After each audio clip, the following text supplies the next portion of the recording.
In front of me is SONY Xperia 10 Mark VII, and today I would like to show you how you can turn on or turn off autocorrection.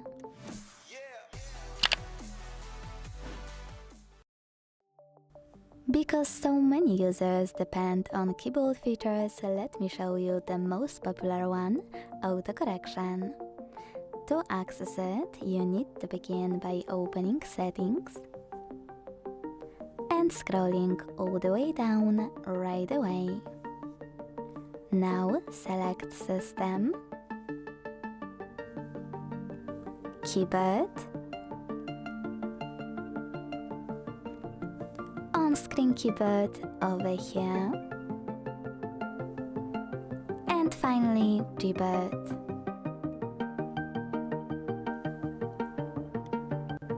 Now it's time to tap on text correction here and scroll to use this switcher next to autocorrection. If your switcher is gray, that means that autocorrection is off.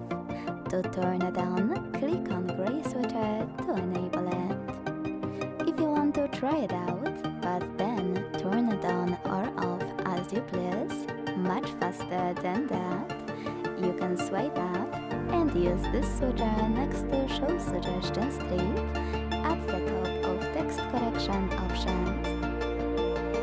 When this switcher is blue, you can close all of those options, launch your keyboard, and access autocorrection wherever you want to in seconds by clicking on your icon at the top of your keyboard, hitting text correction, and managing the same switcher over here. Thanks so much for watching. If you enjoyed this video, leave a like, comment, and subscribe.